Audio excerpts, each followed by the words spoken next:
Okay, Jim, here we go. Starting this tour. Try to do as good a job I can. So this is kind of the main road. I think it's 15 miles an hour both ways. It's a little bit thin, but that's because it's not a major road. Here's kind of the parking spot we're looking at. There's a little bit of a curb off the road. I think that allows for one parking spot. You might be able to fit 2 cars there. That's why I was thinking possibly do the garage just to give you guys some extra room. Here's the front of the house. I can't tell how much we're getting with the sun, but like I said, the siding actually looks like it's in really good shape. You know, whether the color is what you want or not, I don't know, but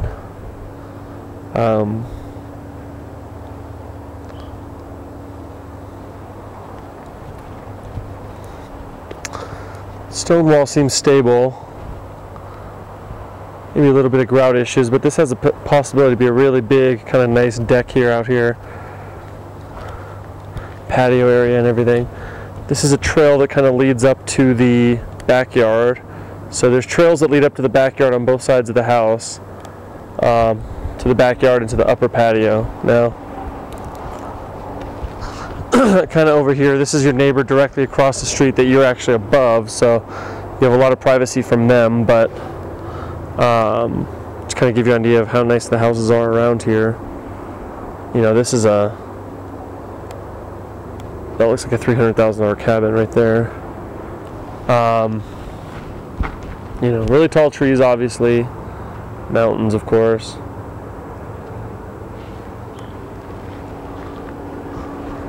It's kind of a view. Alright, I'm going to walk up to the front. So, here's the door down here that opens to the downstairs.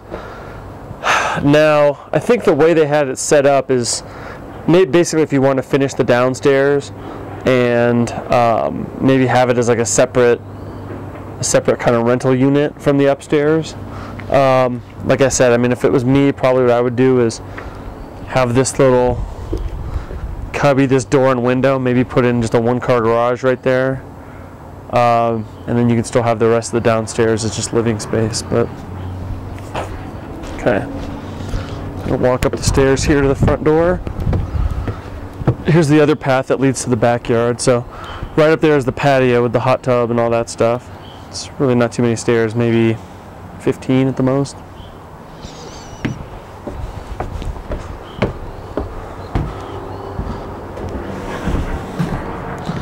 So this front porch is pretty nice. I'm going to get the door here.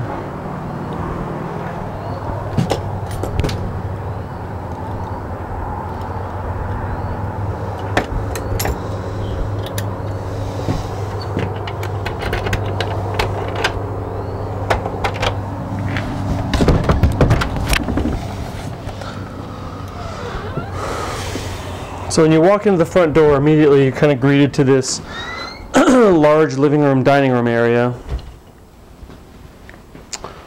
So I'm thinking right here would be kind of the dining room and main eating area.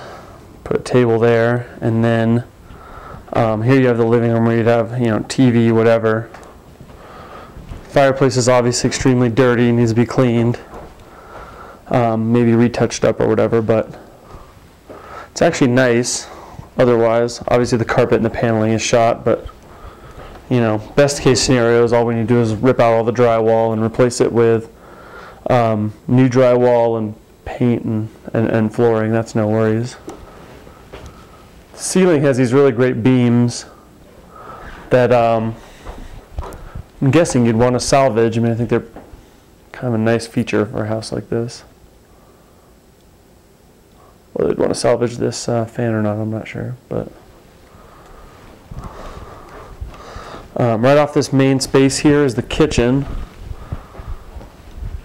So we come in here. The kitchen kind of has this open window, and the kitchen is large enough also to have kind of a table in there. So whether you want to have the table here in the kitchen or you know, kind of have a formal dining or both right there is kind of up to y'all, I'm guessing.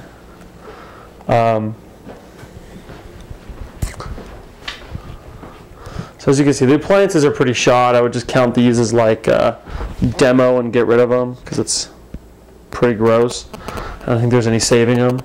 The countertop is actually not in the worst shape I've ever seen.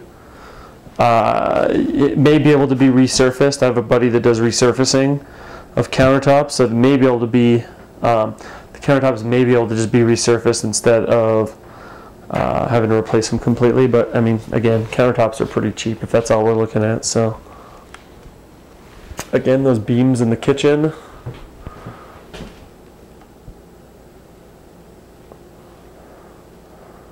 And another skylight. So there's a skylight in the living room and the kitchen, which is both pretty nice. Again, kind of I think why the roof is the way it is. These cabinets, I mean, they're very cabiny.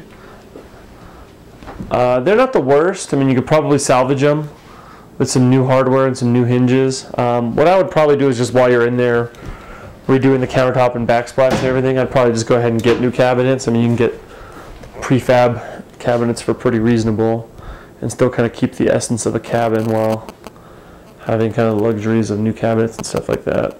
A lot of windows, which is nice. I mean, you're here because you want to be out in the woods and out in the mountains, so a lot of windows to take advantage of all the great views and all the great kind of wildlife and all that stuff out here.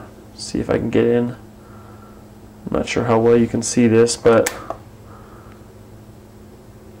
it's the closest neighbor, I guess, to that side. Is looks like maybe 200 yards to the west, so a lot of privacy.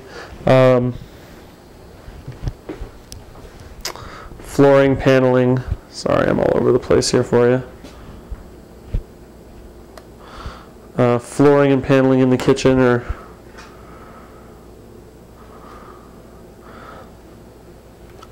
some of this stuff could probably be salvaged, but a lot of it you're probably just going to want to have go and put new stuff up. Like I said, I mean, that stuff's all cosmetic and that stuff's all really reasonably priced, so if all it is cosmetic stuff, then we're well within budget. So